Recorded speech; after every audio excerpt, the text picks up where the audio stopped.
With all the that's happening, all the drama with the family, it's time for me to go because my family is draining. And the air inside the hospital corridor was heavy, filled with the scent of antiseptic and the low hum of fluorescent lights that never seemed to flicker. In one corner, Tammy sat quietly, her hands trembling as she whispered prayers under her breath. Her eyes were swollen, her voice raw from pleading with a God she had once questioned but now desperately needed.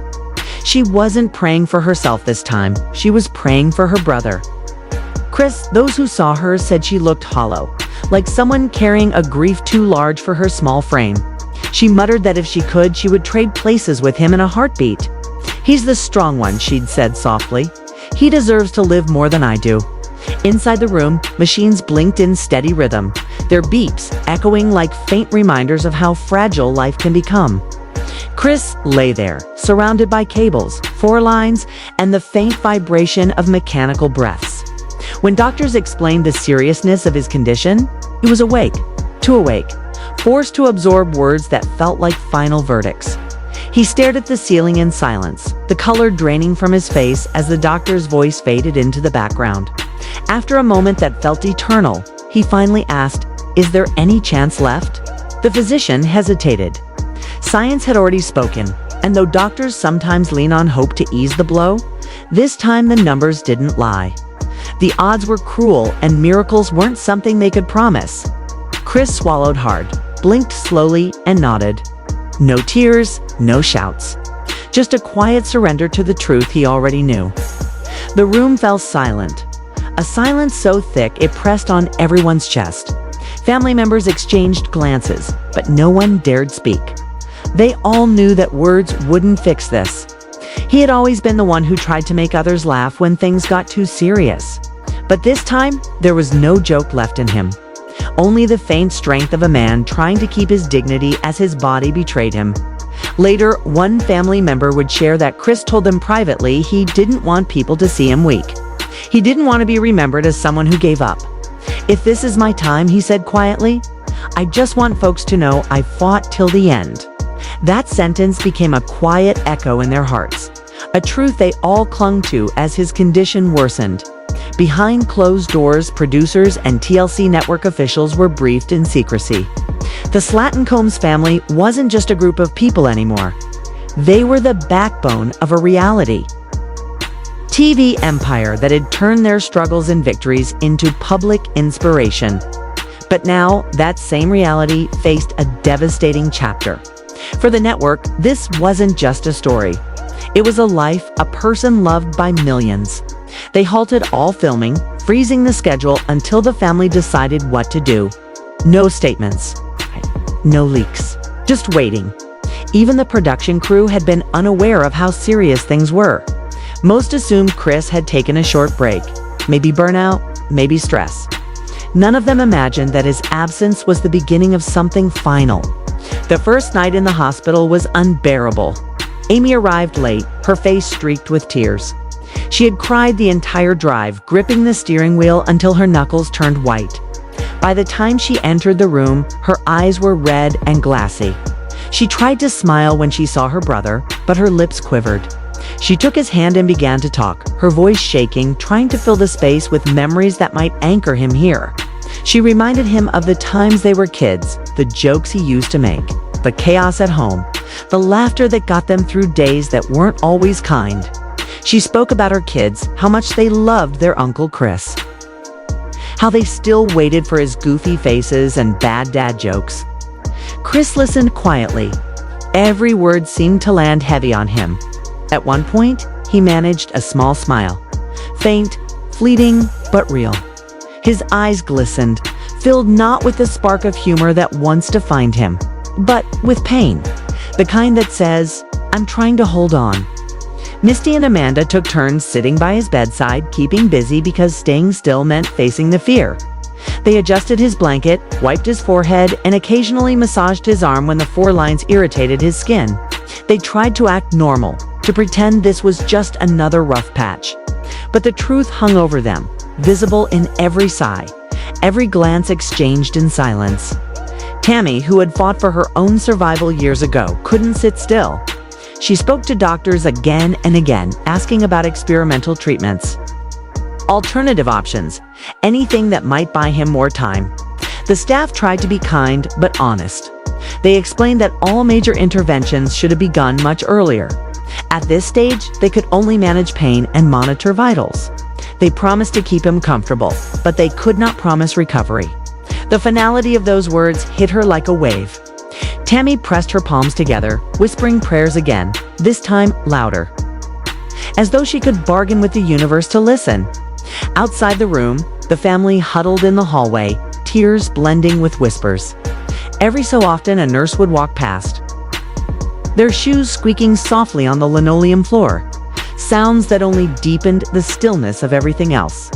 Word began to spread slowly among friends and extended family. Within hours, messages started flooding phones and private chats. Social media, once their stage 4 laughter and updates, became a place of silent worry. Posts were vague but heavy with meaning. Keep him in your prayers. We're holding on to faith. Those who knew, knew. As the night deepened, the rhythm of the machines seemed louder. Amy dozed off in a chair beside his bed, her hands still wrapped around his. Tammy stood by the window watching the rain smear down the glass. Misty quietly adjusted the thermostat, whispering that he always liked the room a little cooler. Everyone found their own small way to show love. Gestures that said what words could not. Hours passed like days. The family moved through them in a fog of exhaustion and fear. Every doctor's step, every new beep on the monitor made their hearts jump. Chris remained calm to calm. He didn't talk much anymore. But sometimes, when the nurses changed his floor or checked his vitals, he would whisper, "Thank you," his voice hoarse but sincere. Even near the end, he carried that same quiet strength that had made him so beloved. In another part of the hospital, TLC representatives arrived discreetly. They spoke with family members, not as producers, but as people who had worked beside Chris for years. Some cried quietly. Others stood in silence. They promised the family that no footage, no story, no press statement would go out without their blessing. Whatever the next step was, it would be on the family's terms. For once, reality TV had stopped being about entertainment. It had become painfully, achingly real. As dawn broke, a soft orange light slipped through the blinds, painting everything in a muted glow. The nurses changed shifts, doctors made their rounds, and the family braced for news they weren't ready to hear.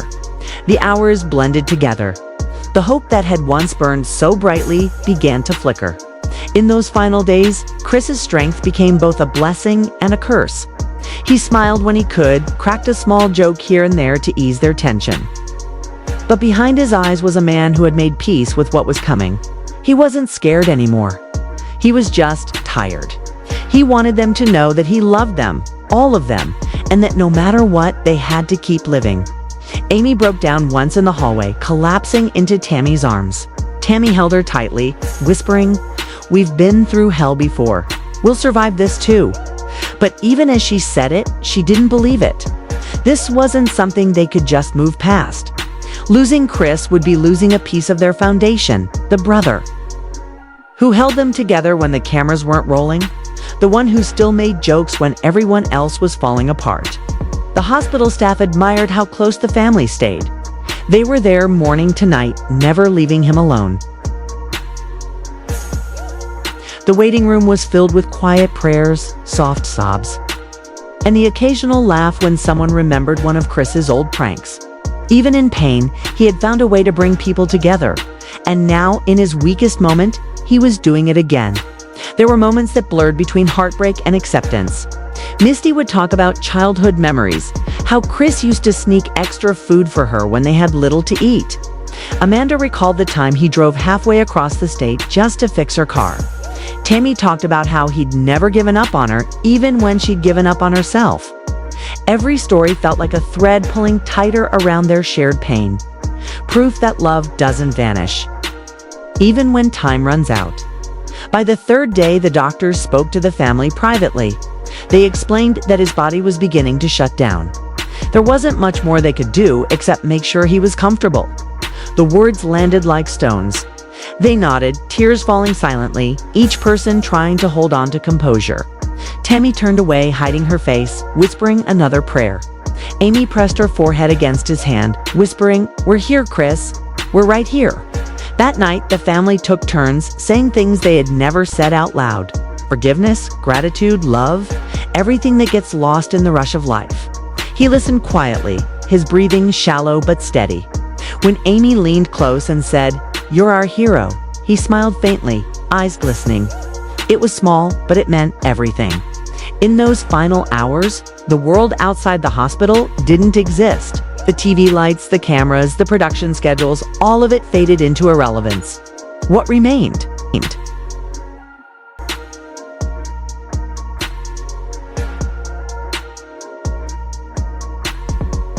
Absolutely. I'll rewrite this entire script in powerful, cinematic, emotionally charged storytelling language, same events, but elevated tone, stronger word choices, and smoother flow, while keeping it dramatic and raw. It will read like a docudrama expose, blending emotional storytelling and insider realism, perfect for narration or on-screen script reading. Here's your rewritten version in powerful and continuous flow, no headings, no breaks. While most followers remained in the dark, those who sensed something wrong began flooding the internet with desperation and prayer. Comments piled up like digital candles, thousands of voices begging for updates, pleading for Chris's recovery, and demanding to know why his battle with cancer had been hidden from them for so long. The silence only deepened their panic. Within the family, that same silence became a battlefield. Some insisted the world had a right to know. Others begged for privacy, arguing that until things were certain, they couldn't bear to watch the media tear him apart during what might be his final days. "We don't want people finding out through a leak," one person close to them whispered. "But we also don't want his last moments turned into a circus." Inside that hospital, the air was thick with fear. Each time a doctor entered the room, hearts stopped. Each time a monitor beeped irregularly, someone gasped. It was a place where every breath mattered, every silence hurt, and every minute felt like a lifetime. The nurses moved like ghosts, soft voices, careful steps, adjusting medications, whispering updates, pretending calm while grief brewed under the surface. The family barely ate. Food trays piled up untouched. Relatives rotated between sleeping in the hallway and staring blankly at the walls, too afraid to close their eyes. Every time they tried to rest, they saw his face in the darkness, pale, fragile, yet still somehow peaceful. One relative sat in a corner playing old voicemails from Chris on their phone. Hearing his voice from the days he was strong made the pain unbearable. Each message was a reminder of who he had been, the man who laughed through pain, who carried everyone else's burdens while hiding his own. But for a moment, hope dared to breathe again. His oxygen levels steadied. A nurse mentioned he was responding well to a change in medication. It wasn't much, but the family clung to it like it was divine intervention. They told themselves the doctors could be wrong, that maybe this was the turn, the moment everything shifted. They prayed that faith and love would be stronger than science. Yet deep down, they all knew small victories couldn't undo the irreversible damage that had already consumed his body. Then came the hardest conversations, the kind no one ever wants to have. Papers were whispered about in corridors. His wishes were discussed behind closed doors. He had once said that if his mind and soul were gone, he didn't want to live by machines. But those words cut differently now. Some begged to keep him alive no matter what. Others said he deserved peace. No one could agree on what mercy looked like. Every debate ended the same way, in silence or tears. Meanwhile, TLC insiders had already begun their quiet contingency planning. If the worst happened, they were prepared to produce a tribute, a special episode celebrating Chris's courage, his transformation, and his role as the anchor of the Slaton family. But while executives considered tributes, the family refused to speak that word aloud. They weren't ready to grieve. They were still fighting. They contacted doctors across state lines, inquired about miracle clinics, begged specialists to take a second look. But every door led to the same answer. Moving him could kill him faster. Reality was merciless. One of the most heartbreaking moments came one evening when Chris, struggling to speak but still aware, looked around and asked quietly, "Is everyone okay?" He didn't ask about himself. He only wanted to know if they were holding up. When they told him they were trying to stay strong, he nodded weakly and whispered, "Don't fight about me." That sentence broke everyone. Even near the edge of his life, he was still the peacemaker, still trying to protect them. For years, Chris Combs had been the silent powerhouse of the 1000 LB Sisters universe, the steady hand in a whirlwind of cameras, chaos, and collapsing lives. He was the brother who stood up when others mocked Tammy, the one who held Amy when she cried, the glue that kept their world from falling apart. But that strength, that quiet, selfless strength, began to fracture in 2025 in ways no one saw coming. Not his family, not TLC, not even Chris himself. It wasn't a scripted reveal or a planned sit-down interview that exposed what was really happening. It was something raw and accidental, an unguarded breakdown that would change everything. It happened in early January 2025. Right as cameras rolled on what producers had promised would be the most explosive season yet, TLC executives had grown restless. Ratings were slipping, and they wanted emotion. More tears, more tension, more pain. Amy's storylines had run their course. Tammy's struggles had lost shock value. They needed something fresh, something real. And without his consent, that something became Chris. At first, he played along, just like always. He filmed scenes about his diet, his health, his quiet struggles. But the producers wanted blood. They wanted confession, confrontation, vulnerability on demand. They pushed him to reopen wounds he had spent years closing. They demanded footage of therapy sessions, emotional breakdowns, and family tension. His wife refused. His children were off limits. But TLC wasn't satisfied. They wanted everything. He had warned them before, some things aren't for TV, but to the network, privacy didn't sell. Pain did. Then came the day everything cracked. It was supposed to be a simple family scene at Tammy's home, a routine check-in. What Chris didn't know was that producers had already primed Tammy and Amy to confront him about his easy journey, accusing him of acting like a hero. They told him it was a heart-to-heart. What they wanted was conflict. And they got it, just not the way they expected. When Tammy's voice rose, accusing him of hypocrisy, Chris didn't shout back. He went still. The cameras zoomed in, sensing drama. "This is good," someone whispered behind the lens. But then the silence stretched too long.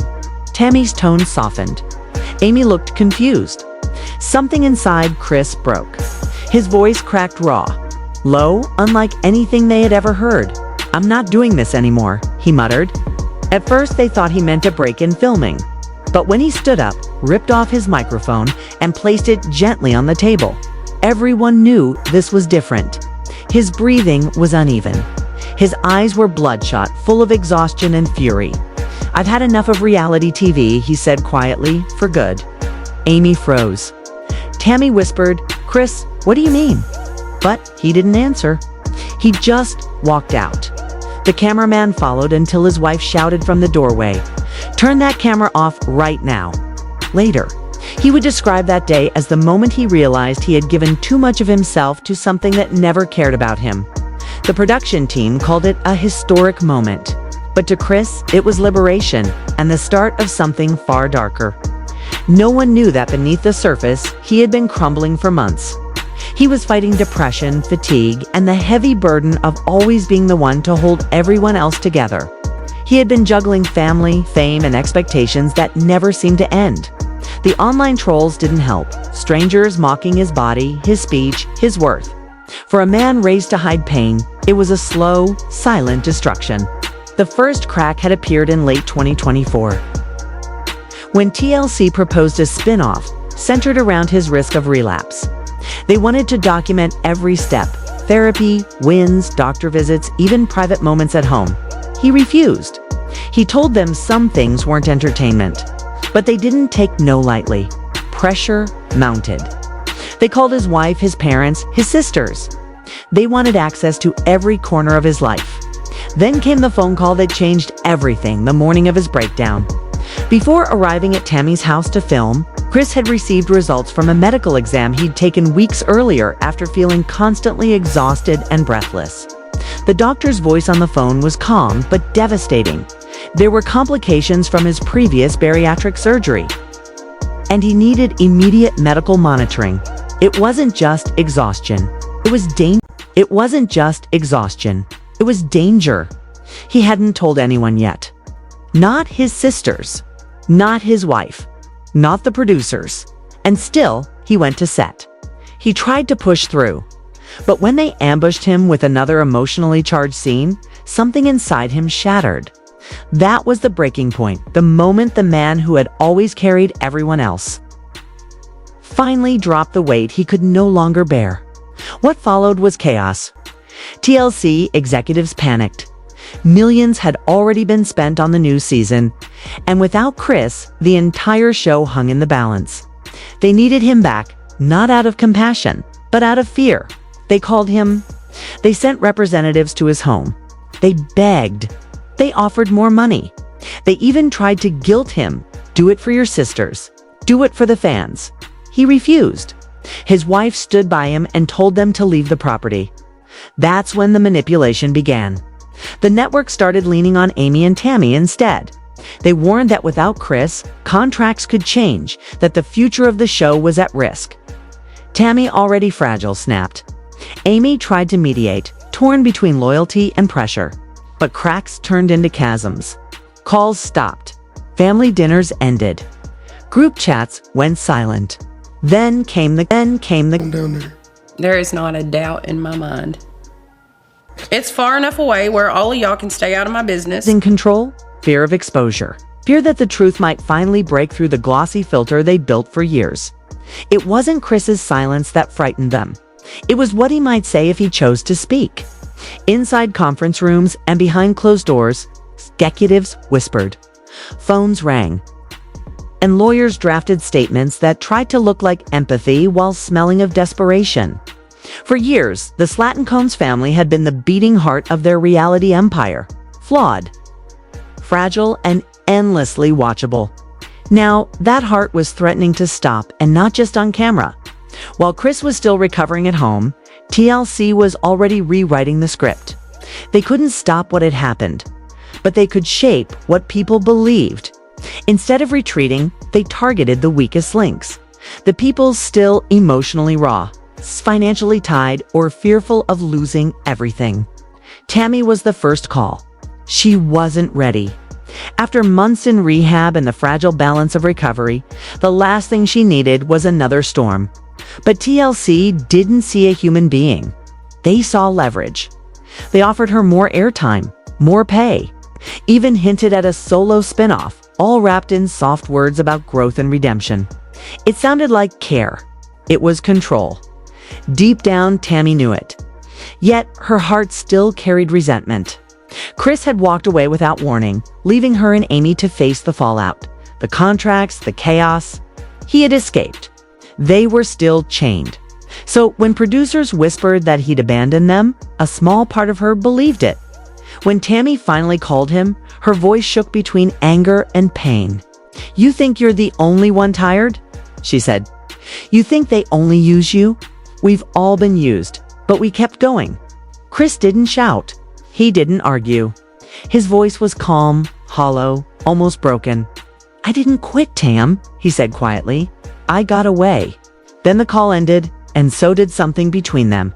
Amy tried to bridge the distance, but she was unraveling too.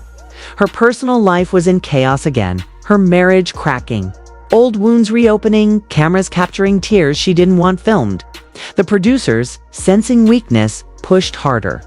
They wanted her heartbreak, her postpartum pain, her anger, because pain sells. When Chris left, the pressure doubled. She needed the paycheck, but not the humiliation. Late one night, she called her brother through tears. "You saved yourself," she said, "but you picked the worst time to do it." That single line crushed him more than any network betrayal ever could. That was the moment Chris made a choice that would change everything. If silence was killing him, truth would be his cure. He reached out to a former TLC insider. Someone who'd walked away from the network's manipulation and kept proof of what really went on. Emails, texts, call logs, contract snippets, receipts of everything the public was never meant to see. The plan wasn't revenge. It was survival. For the first time in years, Chris didn't care about contracts or NDAs or what threats might come. "Let them come," he told his wife. "I'd rather lose everything than live one more day pretending." But before he could act, fate intervened. One quiet evening in late February, his wife found him slumped in a chair, pale, sweating, barely conscious. His breath was shallow, his skin cold. For a horrifying moment, she thought he was gone. Paramedics rushed him to the hospital. It wasn't a heart attack. It was a post-surgical complication made deadly by exhaustion and stress. "If you don't stop," the doctor warned, "the next time will be worse. Maybe final." Those words cut deeper than any headline ever could. The machines beeped around him, his wife wept by his side, and Chris realized what the show had stolen: his peace, his health, his will to keep performing pain for profit. That night, he promised himself he would never step in front of TLC's cameras again. But while he lay recovering, TLC plotted. They couldn't silence him, but they could smear him. Anonymous insider leaks began to flood gossip outlets. Articles painted him as unstable, difficult to work with, unreliable. They said he'd caused production delays, argued with producers, even endangered the show's schedule. It was character assassination disguised as journalism. Damage control, one executive called it in an email that would later leak. Chris saw it all. He didn't respond, not with anger, but with resolve. His wife began quietly organizing every message, every threat, every date. They even reached out to attorneys, not to sue, but to protect themselves. Meanwhile, filming continued without him, and it was a disaster. The chemistry was gone. Tammy's patience was thinning. Amy's nerves were raw, and the producers were panicking. Every scene felt hollow. They blamed Chris, even when he wasn't there. The show needed a villain, and he became it by default. Then came the day everything truly imploded. TLC had planned a one-on-one interview with Tammy, expecting her to talk about her recovery and the next phase of her journey. Instead, the truth erupted on camera. She sat under the hot studio lights, quiet at first. Then, without warning, she looked straight into the lens. "You want honesty? Here it is," she said. Her tone was shaking, her eyes fierce. "I'm angry at Chris for leaving. Yeah, I am. But you all act like he betrayed us. You don't tell people how many times he begged to stop filming certain scenes. You don't tell people how exhausted he was, or how many times he said he couldn't do it anymore. You just kept pushing." The room froze. A producer tried to cut in, waving for her to stop, but Tammy wasn't finished. "You wanted truth. Here's the truth. You told me if Chris didn't come back, you'd use his health to end his story. You said you'd film around it. Make it look like he just didn't make it." Dead silence. Cameras stopped rolling. Faces turned white. Tammy realized too late what she'd just revealed, something not even she was supposed to know. Some crew members stared in shock. Others turned away. For years, fans thought reality TV exaggerated pain. But this wasn't exaggeration. It was exploitation. The fallout was immediate. Tammy was ordered not to speak of it again. Her contract was threatened. Amy was terrified. She didn't want to lose custody, leverage, or sponsorships. But when she heard what Tammy said, her fear turned to fury. That night, she called Chris, not to fight, but to apologize. "You were right," she whispered. "They never cared about us. Not once." Chris didn't gloat. He didn't say, "I told you so." He just said softly, "I know. I just wish you'd seen it before it almost killed me." Amy begged him to wait, not to release his recordings or documents yet. She wanted time to speak to Tammy, to their mother, to the network lawyers who still held their contracts. "Just a little longer," she said. "Let me figure out where I stand before you burn it all down." Out of love, not weakness, Chris agreed. He didn't want to break the ones already barely holding together. But someone else had other plans. Days after Tammy's emotional outburst, a small fragment of audio, Chris's voice, weary but determined, leaked online. It wasn't the full video, just a snippet. But it was enough. "Reality TV didn't just take my peace," his voice said. "It nearly took my life." Within hours, fan pages exploded. Reddit threads lit up. Private Facebook groups traded theories. Did Chris have a breakdown? Is he sick again? Did TLC push him too far? The first headline hit by morning. Insider leak. Family divided as Chris Combs walks away from TLC amid health crisis. TLC scrambled. Their PR team launched emergency meetings, crafting a story that painted Chris's absence as a temporary wellness break. They begged Amy and Tammy to back it publicly. Amy refused. Tammy stayed silent. And then came the post that changed everything. Chris didn't upload a video or do an interview. He simply wrote a long, raw statement that ripped through social media like lightning. He wrote about the sleepless nights, the manipulation, the pressure to cry on cue, about how producers scripted pain, staged interventions, and used private trauma as marketing. He confessed that the stress had triggered medical complications that doctors said could have ended his life. "They wanted to film my decline," he wrote, "to turn it into ratings, but I'm not their storyline anymore." He defended his sisters too. "Tammy and Amy aren't villains. They're victims of the same system I finally escaped." His last line hit like a bullet. "Ratings don't kill me." Reality did. The internet erupted. Fans rallied behind him. Hashtags trended worldwide. TLC went into meltdown.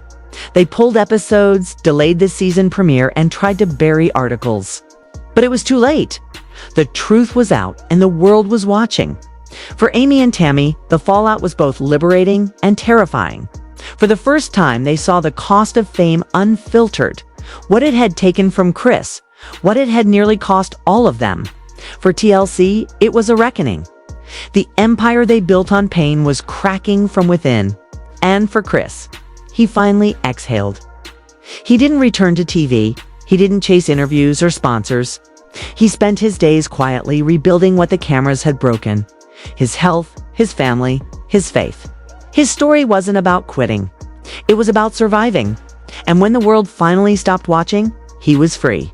Because in the end, Chris Combs didn't walk away from fame. He escaped a cage, disguised as success, and told the truth before it killed him. Escaped a cage, disguised as success, and told the truth before